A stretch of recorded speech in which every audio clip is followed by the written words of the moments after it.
Okay, I realized after I recorded this that I didn't put much background info in this for anyone who doesn't fully follow track. And so that is what this is for, because this is a pretty insane story. And we're going to be talking about the Drake relays.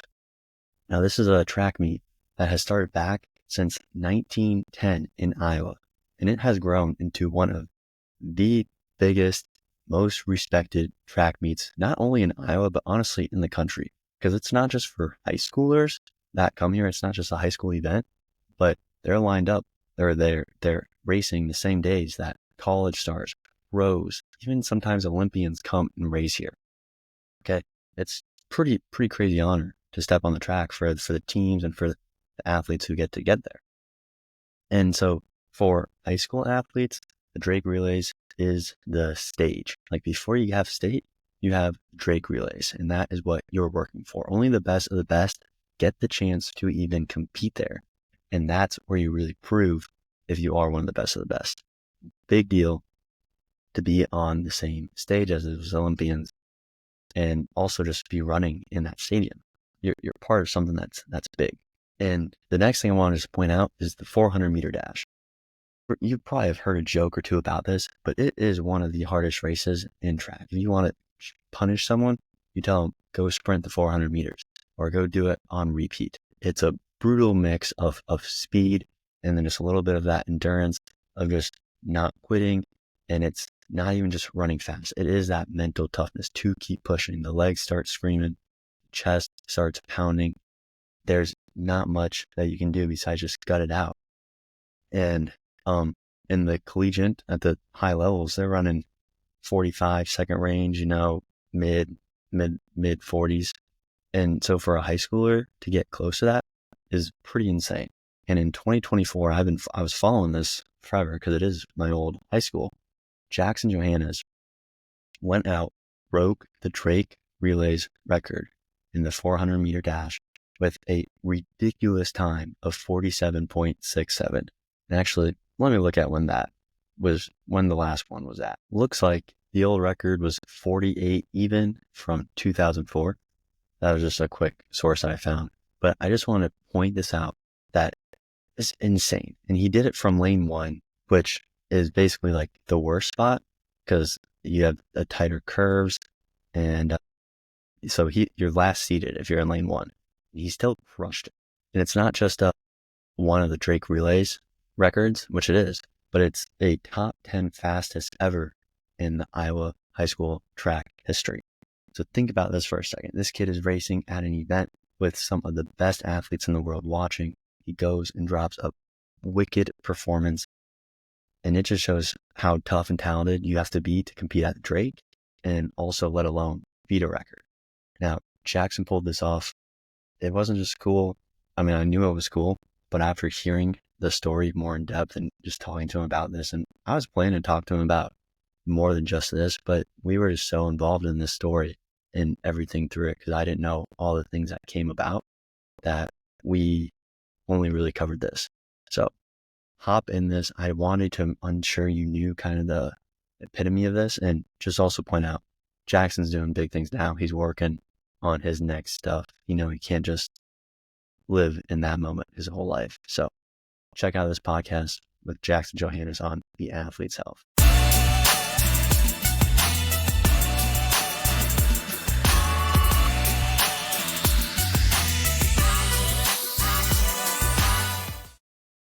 Cool. We're on.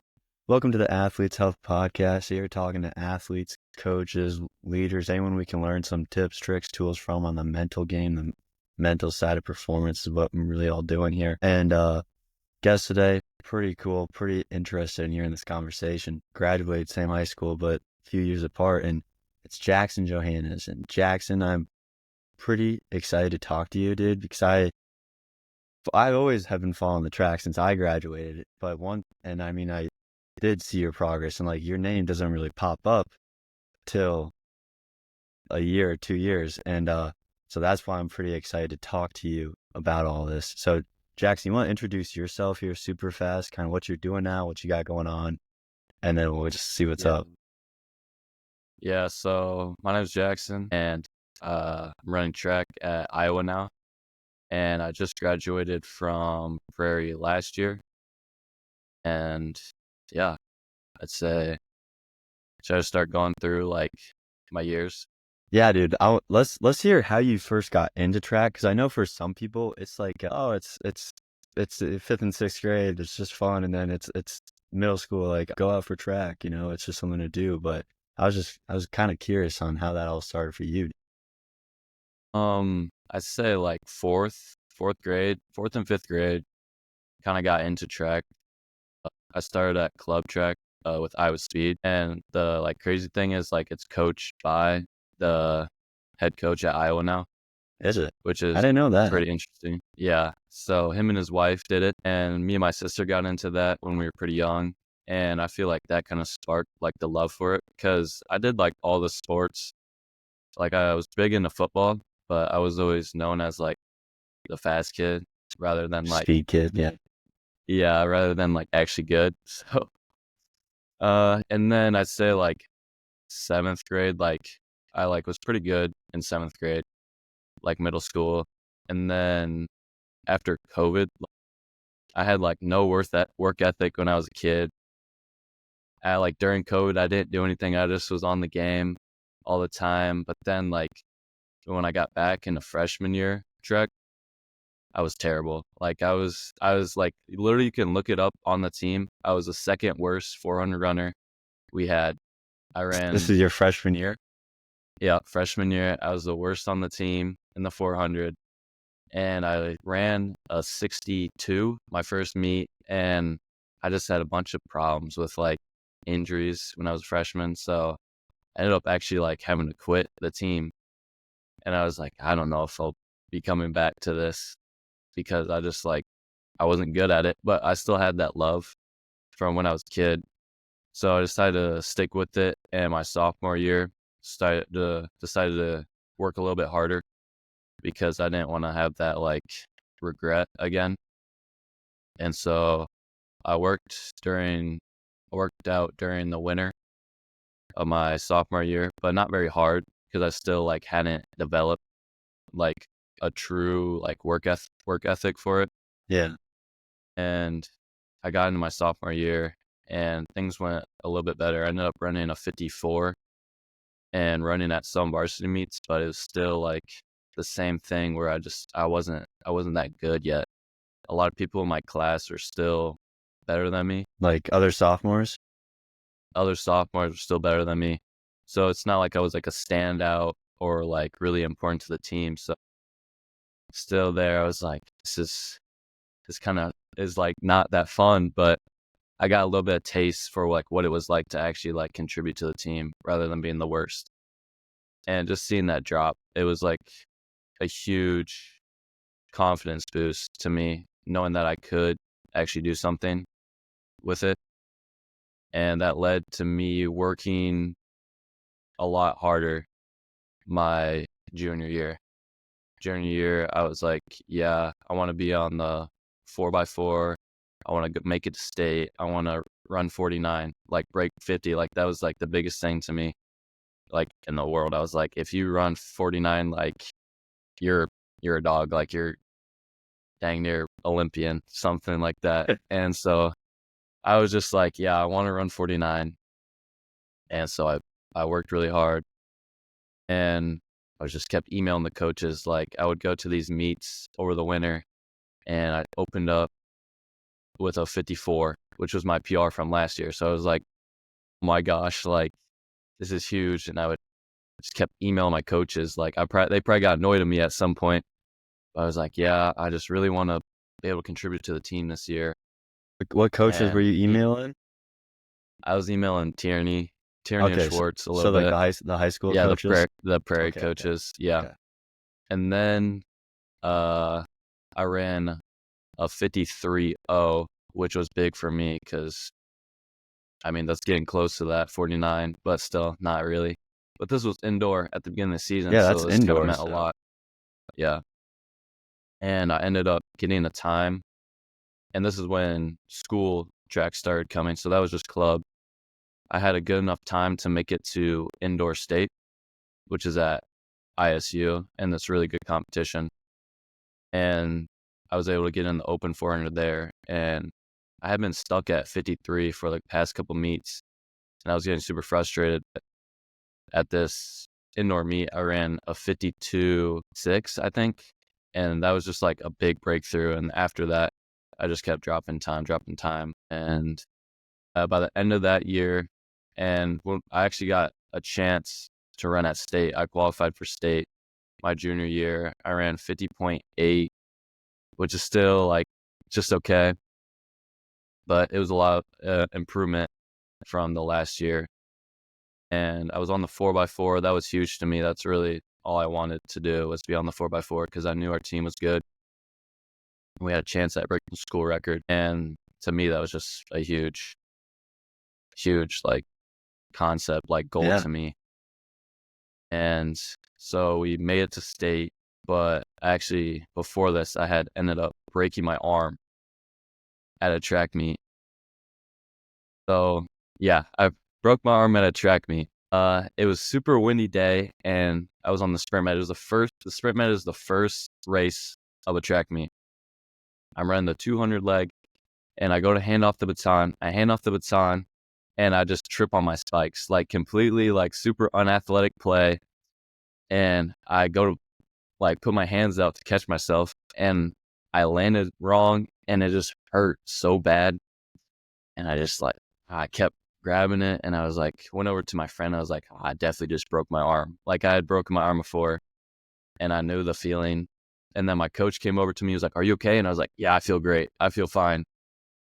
And so, because I wanted to run, I had 3 more races that day. Yeah, it's the start of the meet. After it. Yeah. And I really wanted to run because we were running the 4x2, and we wanted to qualify for Drake. And I was like, I need to be on that. Like, this is like really important to me. And so I went over to a trainer, and they were like, you should be okay. Like, I don't think it's broken, which it was. But you know how the trainers are at just meets. They're just like, do the bare minimum, get by. Here's some ice for it. And so I had to scratch one of my open events because I couldn't do blocks. I couldn't go down in a set position. No pressure at all. I couldn't bend it, nothing like that. And so the 4x2 rolls around, and I'm there, and I'm just waiting to get the baton.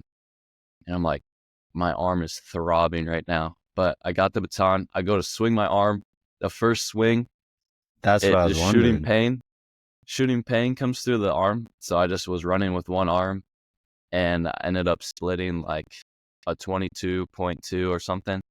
And like that was like my PR for the year. And we qualified for Drake. And I was like, hey, that's what it takes. I'll break an arm every meet if it means I PR. That was my first But thought. yeah, I was just thinking, dude, if you're swinging your arm, that's going to hurt every time you move that arm. no, it was terrible. Yeah, it was bad. And then so I went to go to the doctors the next day, and the next day was like Easter or something. So like they like got me in like just for a little bit, and then they're like, yeah, your arm's broken. And I was like, no, my season's over. And then I ended up being fine. Like I just got like a splint for it for a couple days or like a week, and I was back to running. And then my first meet back, I ran a 51.1, and like I just made a huge jump. And like just coming back from not practicing for 2 weeks, like that was just like huge for Yeah. me. Did you think you were going to be like fresh? Like that sounds like you were fresh and ready to go. Or did you think there's going to be Yeah, a lot of rust to knock off? I was super nervous. I think that was probably one of the most nervous meets I've ever been for. Like my stomach was super upset, but like one of my coaches, Tammy Scriber, she like came over and she was like, you are okay. Like you got this. Like you can do this race. Like you are still who you were before you hurt yourself. And that just like helped me calm down and understand, like put things into perspective, like just another race, and end up doing fine. So one thing that I'm really picking up here, dude, because I want to highlight this before we go to your senior season, Jackson, and then to what you're doing now and anything else we talk about. But it seems like you first and foremost really kind of had like that love for track. Even like on that time when you weren't, even like freshman year when you had some injuries, maybe that came just because you weren't trying too much and it was COVID, which that also is crazy. You saying that was your freshman year, just thinking COVID was that long ago when it doesn't Yeah. feel like that long Yeah. ago. It's crazy. But like you kind of kept going through it and then you kind of slowly maybe we're going to try a little bit more, but then you also kind of saw some more results. And then that seemed like it just snowballed. And your junior year, like you said, I mean, wasn't what you fully wanted, but it wasn't Yeah. bad to any means, any standards at all. Yeah. So Yeah. one thing I'm wondering as we move into like your senior year is what, if anything, changed going into your senior year, or if you just had that killer mentality, or what kind of changed? Because I know not even just for like locally, but for the whole state, like eyes were on you as soon as you started dropping the times, and like everyone was looking, like the prairie, like people were looking up to you, and it was like, dude, this guy is doing something. I assume it wasn't just like that the junior year. Like people were like, this guy's fast, but like he's another 50 runner, you know? And I also, one more thing I forgot to mention when I introed you, 400 specialist. I mean, I feel like we got to drop Mhm. that. That's kind of what Yeah. you do. Definitely takes some So mentality for the 400. yeah. But so yeah, what kind of moving into that senior year, or what kind of change, what did you kind of really make happen, or as you were going on from there after state, or if you need to talk about state junior year some more, go ahead too. On here, I'd whatever. say the only crazy thing that happened at state my junior year was that I had a sinus infection, Yeah. and I was just like dying the whole time. And that's about it. And then right before the 4x4, I got a really bad bloody nose, and I still split a 49.8. Had your And MJ that's all. MJ Yeah, that's game. all I need. That's literally what my dad sent me. He sent me MJ and like Scottie Pippen holding him up, and he was like, "Flu game, let's go." And I was like, "All right, let's do this thing." Oh And that's yeah. about it. I'd say the difference between junior year and senior year was just becoming obsessed. Like anybody I know, like they know like one thing about me is like I'm obsessed with track. Like it's just the one thing in my life, like other than like faith and stuff like that. But it's just like the one thing in my life that I just like I love it so much. Like it's just gonna be a part of me no matter what I do. And I just decided like one of the things that mattered most to me was just like I would say this to my dad. I was like, I want to be the hardest worker to ever like come out of Prairie. And it's just like because I know like And the when stuff did you that decide that? the summer after state So I did. summer going into your senior year? Yep. And because I knew like the stuff that comes with working hard, that is what you want. And so like, but you can't skip past the working hard. So you just have to like, so there's no like, I just want all the glory. Yeah. There's that middle part that will help you get to that. So that's what I had dedicated myself to. And I think just making big goals for myself. I can get it right now. It's just Go I ahead. wrote down goals that Yeah. I wanted to.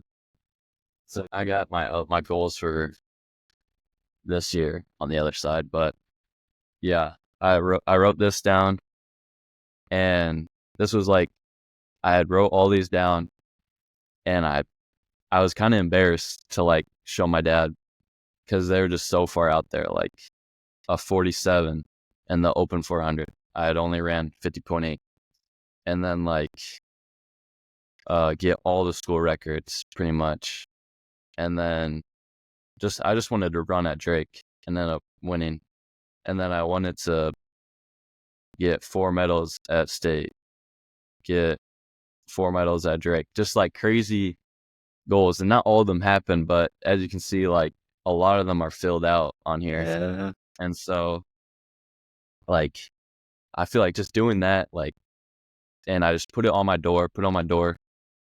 So every day I woke up and I walked out the door, I would see them and it would remind me like, this is like what I'm doing it for.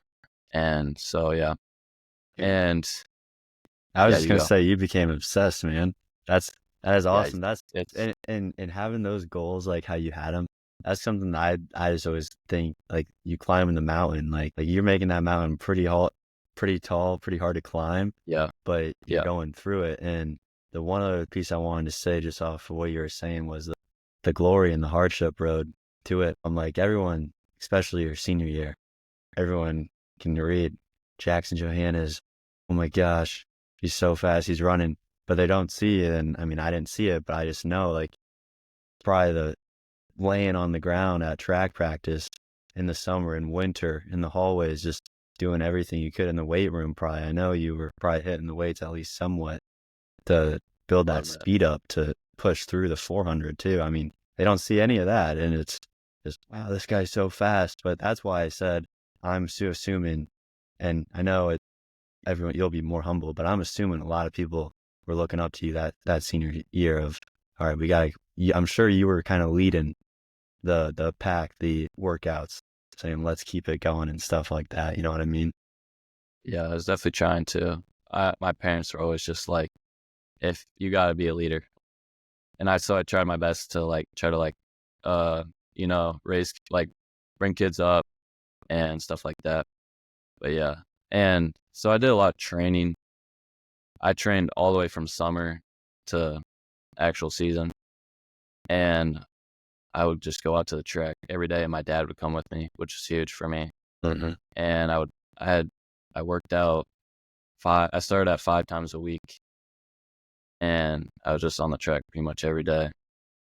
And And I would go after school. how did having your dad how does that help you out so much? Like, does he just know the track stuff, or what was that kind of helping you with too on this story of breaking the state Drake record? Yeah, it was a lot. It just meant a lot. It's always nice having somebody there to make you accountable. Yeah. Because, I mean, if you go alone and you're hurting on those last ones, and you're like, look around, nobody's there. You're like, yeah, I did all the work I could, but he was just there, and he knew I wanted to reach that goal, Mm-hmm. and he saw my goals, and he was like gonna push me to that level and he's also like, I just like, I always just like, I'm like, this is where I got it from. Like, he just gave me work ethic. Like, I see him go to work every day and work his tail off, like do everything he can. So like, I just wanted to make him proud and like work hard my own way, not necessarily like in a job, but in track. You know what I mean? Yeah, and that's exactly what you're doing. And I'm assuming you did like the winter practices and everything, and then you got everything going and season starts. What is that mentality going into season? Because you've talked about mentality a little bit here now already, so I kind of want to hear this from you. What is that going into the senior year? Yeah, it was a mentality to be the best. You know what I mean? Like, it was just like there's always some doubt, but there's no doubt in my mind that like I put in the work, and I came here to be the best. Like, I just have to be the best.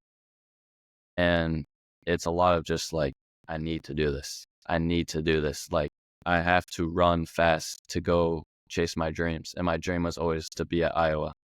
And so like the mentality was just to kill, just to make it here. That's it. One thing I like with speed stuff, because I mean I like quick the quick explosive, all that stuff. And the 400 is it's definitely you were moving fast to run that, but then you still have to have the endurance too, right?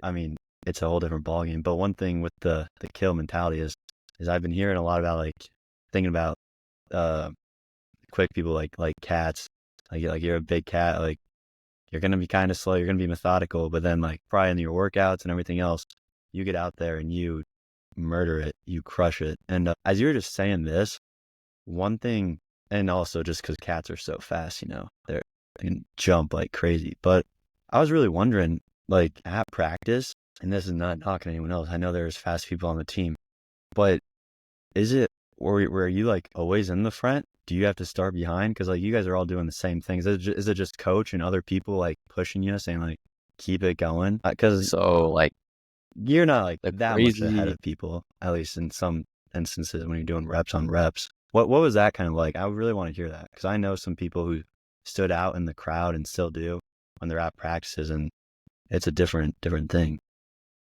the crazy thing is like I rarely like didn't get a practice like with the team, like with anybody. Okay. Because the thing is, I got gotten hurt so early in the season that it kind of just like ruined my training regimen. So the practice had started and there was a club meet that our coaches like were okay with a lot of the athletes doing because it was so like practice started and then there was a meet that was not like school, but they were like, if Yeah. you want to run this meet, it'll be a good indicator of like where you're at. So I was doing the first week of practice, I was training for that and I was doing like pre-meet. And then I did the race or I did the practice. And then the next week was time trials. And so the crazy thing is like I had like you would think like, dang, yeah, he probably killed everybody. And I was like, no. In the 200 time trial, I didn't do that good. I only got third. Like 2 people beat me, and one was Mir, like a sophomore at the time. And I was like, I And literally I was went gonna home. say, I mean, the team's pretty fast too. It's not like The team, you got the team was that. good. Your senior year was a pretty solid team, so Yeah, and they'll be way better this year too, is what I'm thinking. that's pretty cool. But yeah, I got beat in the 200 time trial, and I was like, this like maybe I'm not that good. I don't know. And then I had a 600 time trial, and it was like the worst weather I've ever ran in. And I had gotten first, but it's not like I had killed anybody or anything like Mhm. that. And that's in But the 600. yeah, the 600, that's a terrible I race. was gonna say, so you beat out some of the 800 runners who'd be doing that too, Yep. right? That's pretty good. Yeah. And so then it was like kind of like my breakout meet was after that. It was Iowa State. And at this meet, I ran 49.2 indoor, which was like 7/10 of a second or PR for me. And that was like the meet that started the ball rolling. Like, That's to start the season. yep, start of the season.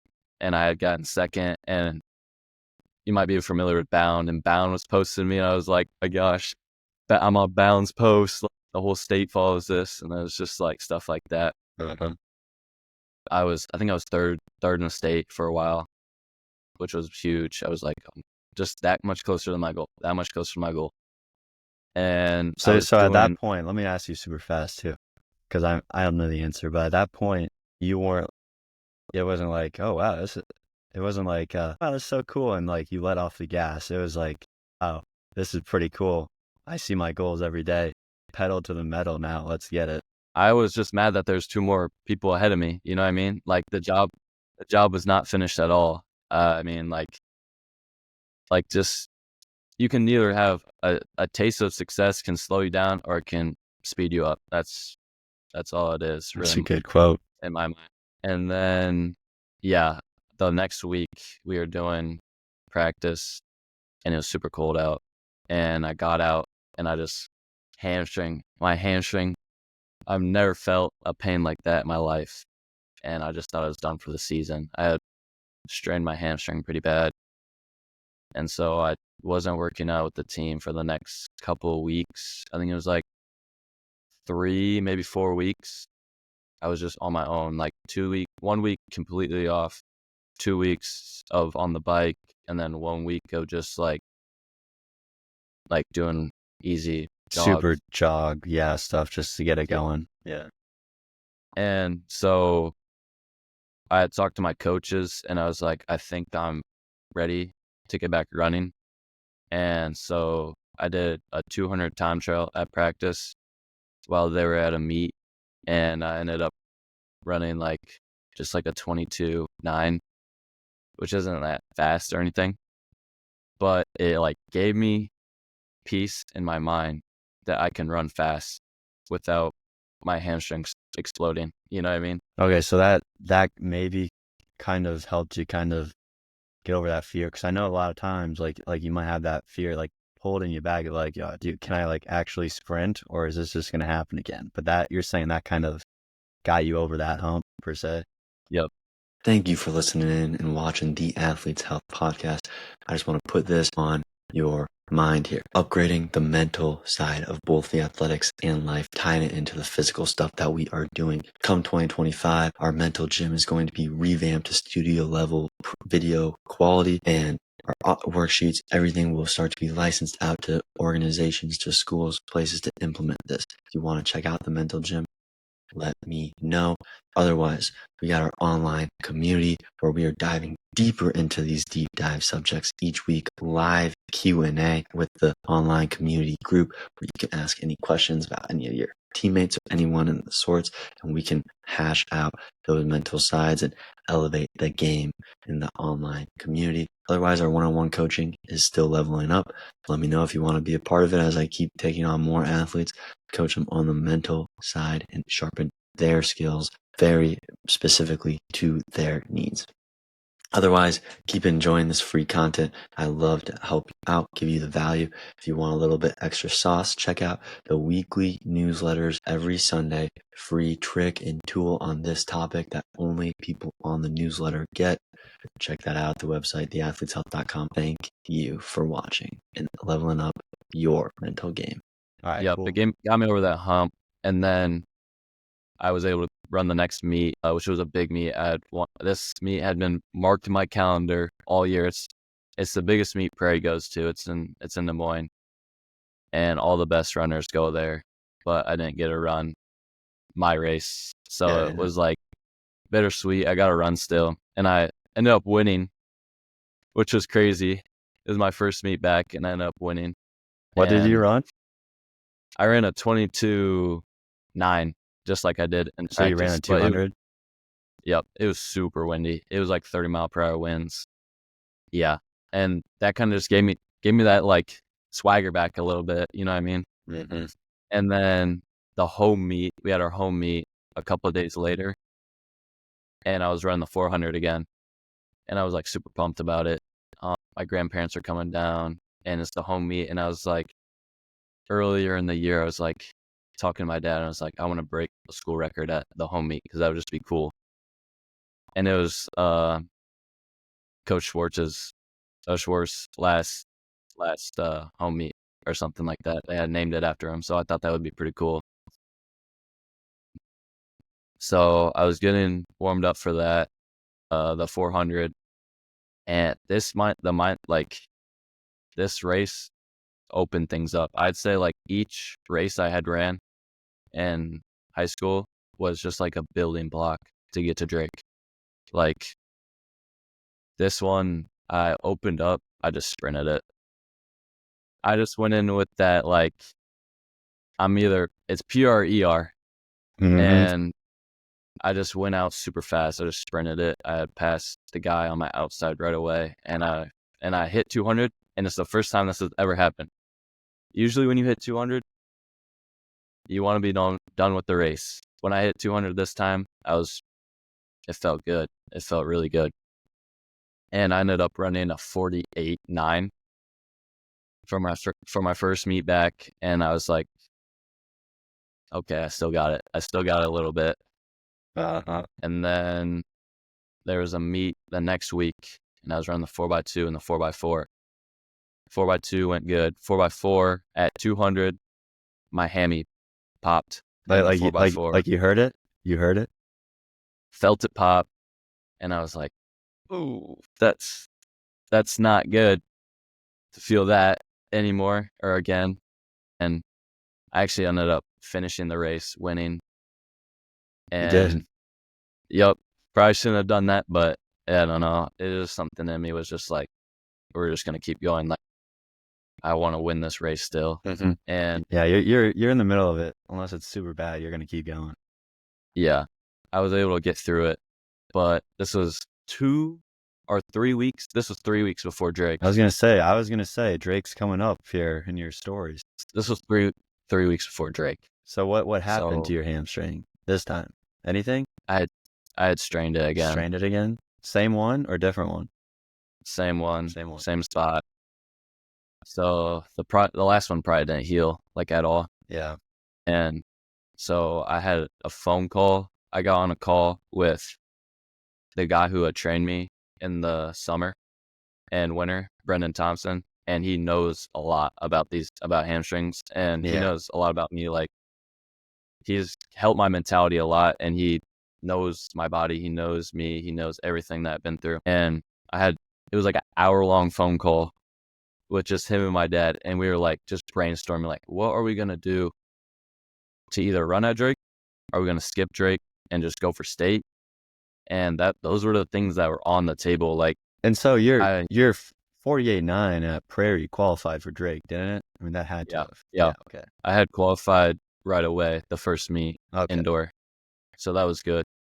But yeah, I almost thought about not running at Drake even, just to try to run at state, which would have been crazy. Like, my whole life probably would have been Exactly. different. Like, what ifs? Yeah. Yeah.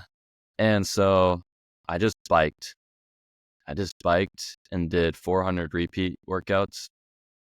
I biked for the first 2 weeks, and I was doing 400 repeat workouts on the ground, dying. Exactly. With my dad again. And it just was the worst, but it's just, I knew I had to do this. And my hamstring started feeling better, but there's still doubts because I didn't get a race like I did prior in the season when I had gotten hurt. Mm-hmm. And so it's time for Drake. And you know how Drake weather is. It's super cold, rainy. It's never perfect, right? Windy. It's never even near perfect. And so I was like, that's honestly terrible for hamstrings. But I warmed up, and honestly, like, I forgot to say this, but I was pretty vocal about my goals and about what I wanted to do with stuff. And like, just with buddies, with the team, with coaches, or who? A lot of times I would post on Twitter. I didn't post like I'm going to win Drake, but I would post on Twitter like what I was doing, so coaches would see it, college coaches would see it. But then I would go to school, and a lot of people would be like kind of just like cracking jokes at me, like making fun of it. But I was just like, in my mind, I'm just like, okay, yup, you can have like your laugh now. You're on the kill mentality. I just didn't really care as much. And then, so yeah. And I was talking to a couple people on the track team, and I was just like, yeah, I'm gonna win Drake. Kind of like that mentality, like, not in like a cocky sense, but like that Tiger Woods quote. It's like, why go compete if you're not going to win? Mm-hmm. You know what I mean? Yeah. And that's just the mentality I had going into it. You know, there's always that. I never thought I was actually going to win, but you have to trick your mind to think that you think you're going to win. And I mean, to just put yourself in the race. That I've been thinking about, dude, is all this kind of started. I would really love hearing the story, because when I heard about your injuries, for some reason I thought they were like, it wasn't really your last couple of years. It was like your first couple of years of high school. So this is crazy to hear. But as you've been saying it, I just think it goes back to right after junior year state, where you started writing everything down and you became obsessed. You're like, all right, I can see what I could do, and I'm going to do it, because I'm not, and definitely not taking anything away from you too, but I'm just thinking how many other people probably was as obsessed as you were about the track season and about making things a reality, which is just something to think about too as well. So yeah, we're at Drake now, right? Weather's pretty terrible.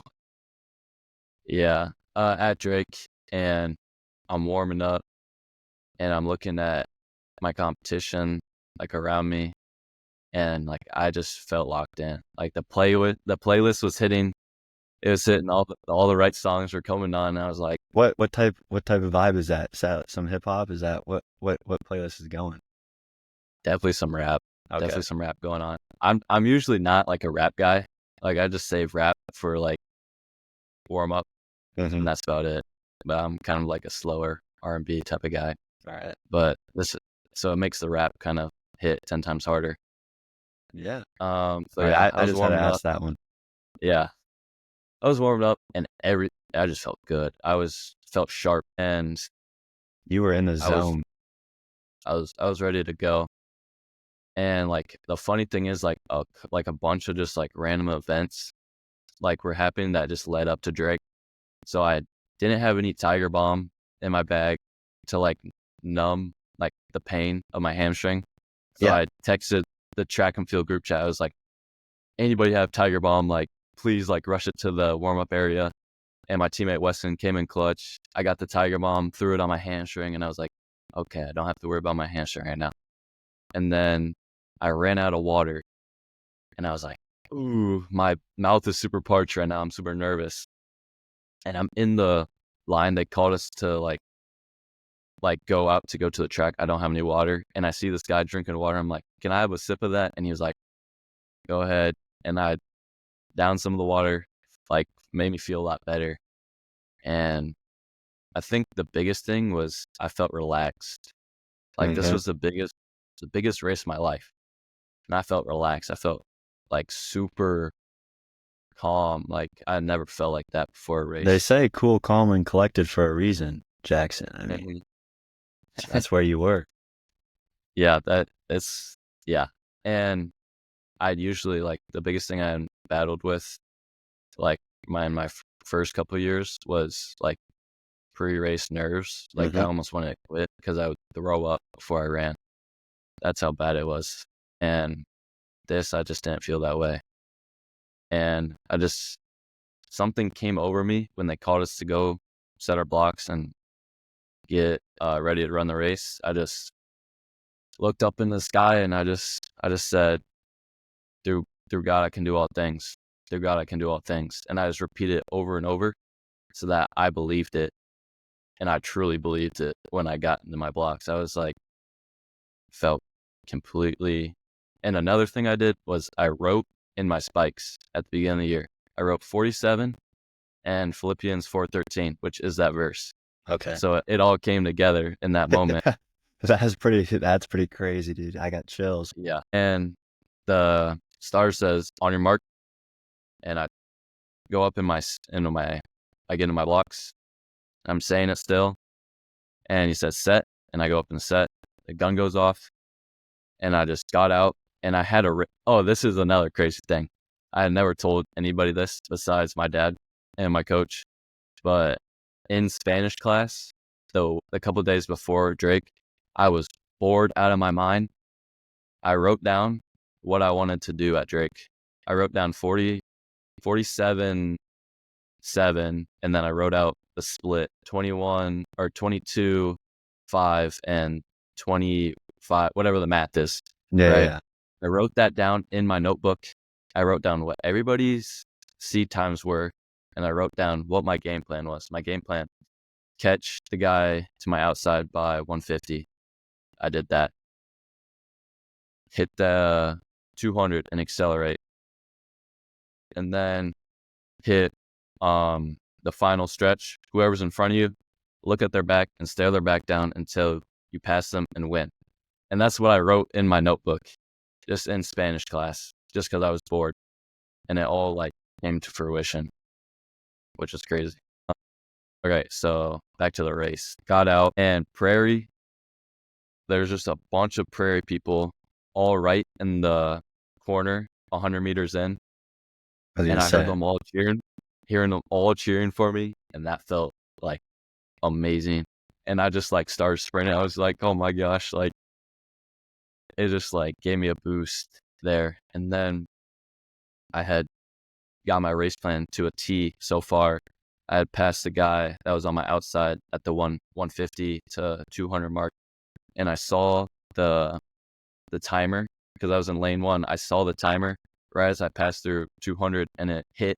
It was 22 up, but then I passed it. So it was more like 22.3, like what I had written in my notebook.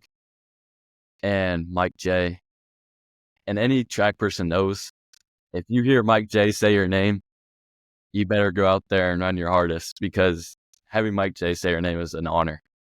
And he goes, Johannes in lane 1. And I'm like, okay, so am I in this race right now? Like, that's crazy to me. And that gave me another boost.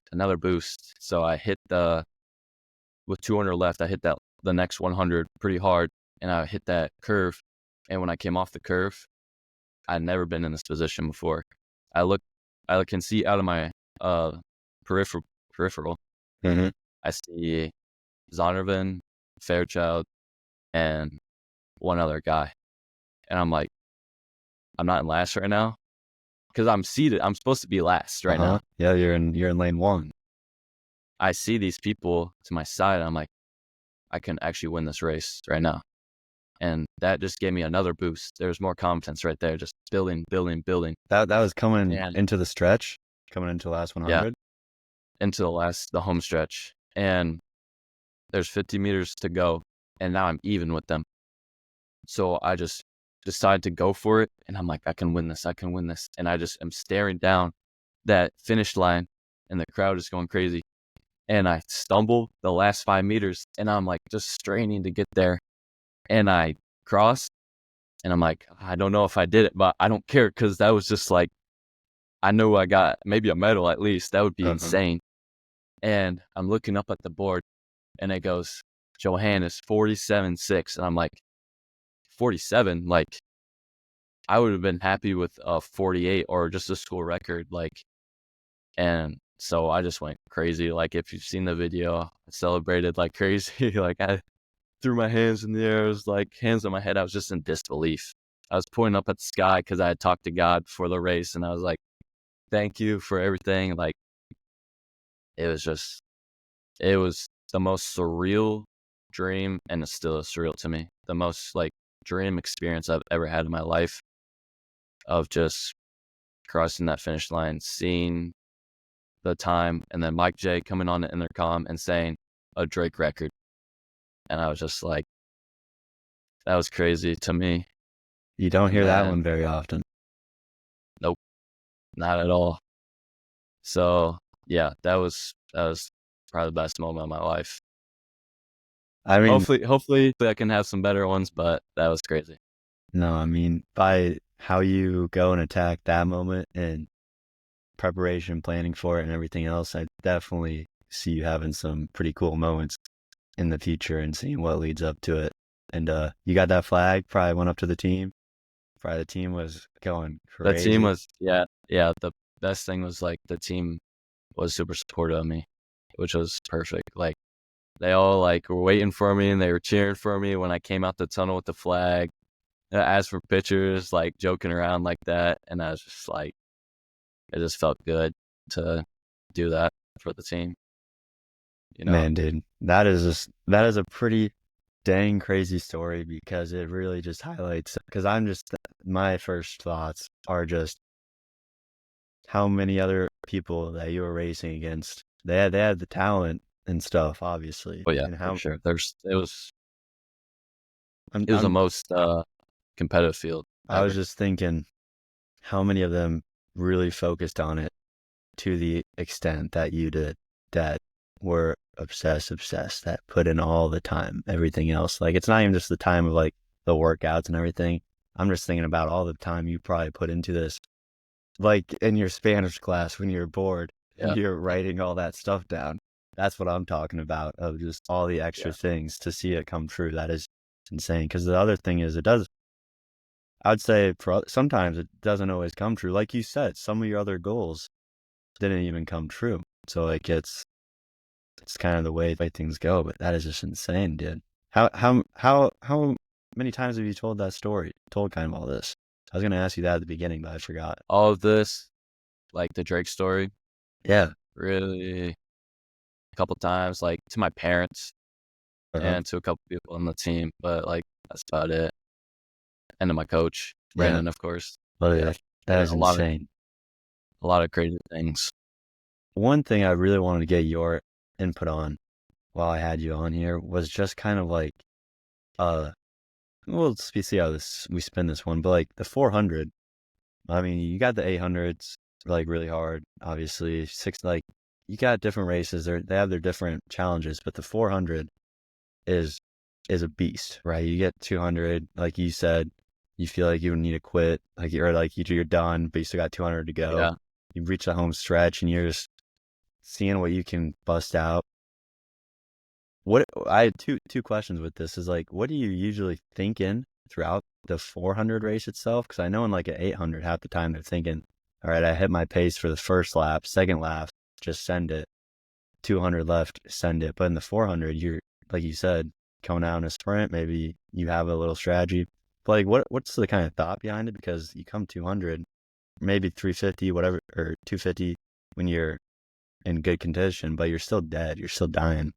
Yeah. And if you like have seen that help you out in any other instances of life too, like I'm just thinking, what have you learned from track and all the sports things that where you're running your 400 repeats and you're on the ground?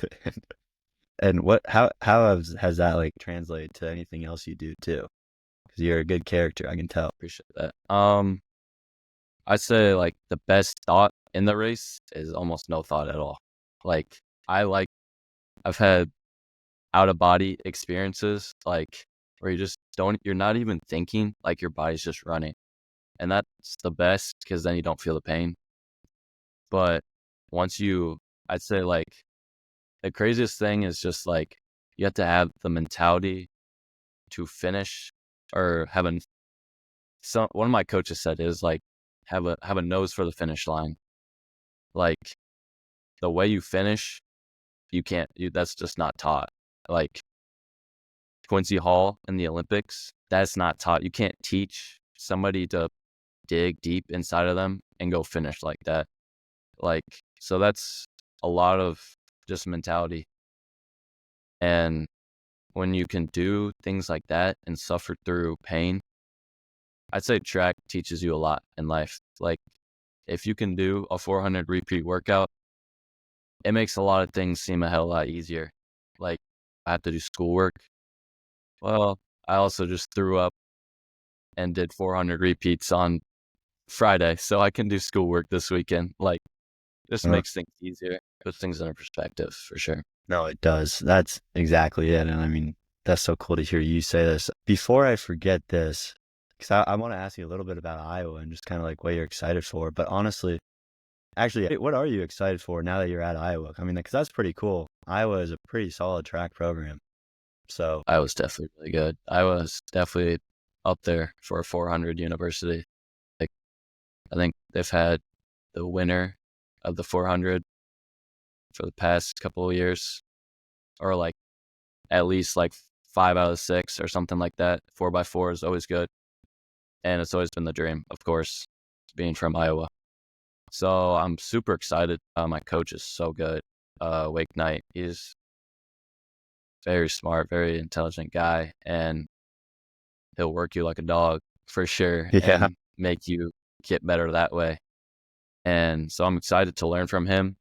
And I got the goals here. I'm excited to do those. So I mean, like indoor, I definitely like would like to travel, but make the travel roster. But been dealing with a couple things, so don't always know about that. But yeah, I would love to just, get that next big thing going because I'm always thinking about that, Drake, that was cool, but now we're at Iowa. Nobody cares about a Drake flag at Iowa.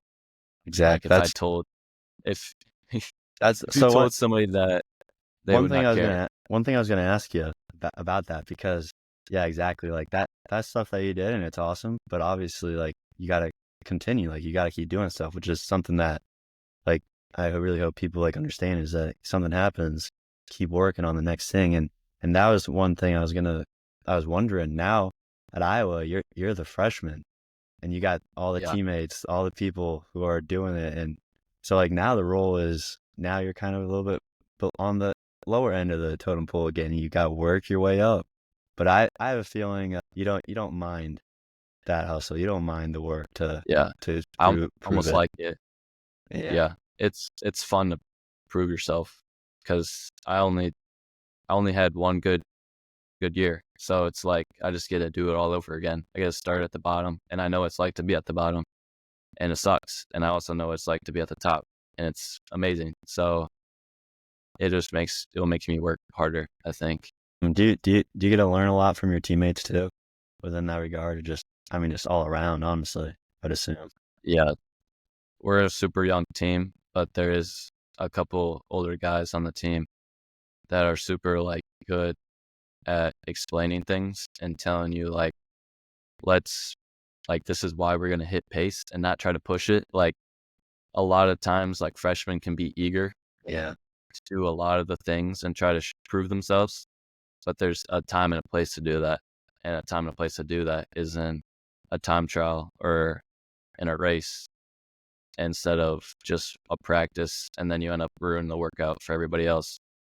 Instead, where these workouts, you can stack, like my coach said. This is from Wake Knight himself. If I give you a sheet of paper, you're probably gonna, and tell you to get on top of this shed, you're probably gonna look at me like I'm an idiot. But if I give you a sheet of paper every single day in a million days, and you have a million sheets of paper, that sheet of paper is gonna look real nice to get on top of that shed. So you just have to take each day and each practice as a sheet of paper, and everything you do, eating right, going to the training room, doing your exercises, practicing hard, things like that. Those are all sheets of paper. And when you stack those, my dad says this too, just keep stacking. And when you stack those, you're going to reach your goals or do great things without even knowing it. Exactly. One piece of paper or one thing, like one day of eating good or one workout, like that's not it. You got to think the longer vision of that. You got to see all of it stacked on top. And I was just gonna say too that I don't remember, what was I? Yeah, it doesn't matter, man. It was important. It was important, but I was gonna add something to your workout too. To just in any case too, you gotta trust the process or whatever the case is, right? Yep. Like you can't go out there and send it just to prove yourself. Like that workout's there. It's made for a reason. It's that piece of paper for that day to stack. That's awesome. That's awesome, Jackson. Last thing I always wonder from you is like, people had any questions or anything for you, how can they get in contact with you? But then also just like, so I don't forget that part, but then also just like a final message or like a take home or like biggest piece of advice from everything you've done. And you've been through a lot too. It's not just what you've done, like you've been through a lot. So like, let me hear that one and then we'll wrap it up. All right. Final message. Let's see. What I've taken away from this is like you have to stick with it, and you have to trust the plan, not your plan, but God's plan, your coach's plan. You just have to be willing to adhere to other people and know that not what you want is not at that time is not always the best. It's kind of like you have to trust in other people, the people around you, and you have to also have to trust in yourself that you can do it. And so when things go hard or things don't go your way, you have to be able to reassure yourself and believe in yourself that you can do it. And track is life is a super mental thing. And the words you hear all the time are from yourself if you have an inner dialogue. A lot of people, you can either be your biggest hater or your biggest supporter. And I think being your biggest supporter can be bad, but it can also be good. You know what I mean? Does that make sense? Yeah, that's perfect, dude. That's a perfect take home. To have faith is honestly one of the kind of summarize that. Faith in above, faith in others, and faith in yourself too is kind of what you just remarked. If people had questions for you or anything in this sense, how could they find you if any ways? They can just DM on Instagram. On Instagram. Instagram is Jackson Johannes just Jackson Johannes. Jackson Johannes. Cool. Yep. Otherwise, they can find you on Iowa campus somewhere. Yeah, somewhere. Probably at the track. No kidding. But cool, dude. I'm going to wrap this up with the Athletes Health Podcast. Talking to athletes like you, Jackson. This was awesome. I knew the story would I knew the story would be good, but I did not know it was going to be like that. And I'm actually really excited for people to hear this. I didn't tell you this either, but like after Drake and after State, I was thinking about hitting you up anyways, but I was like, no, maybe not. I was like, not because I didn't want to talk to you, but because I thought he's probably got all the lights on him already. Let's give it a little bit of time. And then I thought as track season's coming up, it'd be when you're already in school some, it'd be a good little reflection. And we didn't even talk about any of the upcoming stuff, which is totally okay. We'll save it for another time, my guy. Okay. Yeah. Yeah. But Thank you. yeah, of Thanks for course, having man. me. Yep. So just trying to get this stuff out there for more people who can learn from you, Jackson. That's honestly the goal. But thanks, everyone.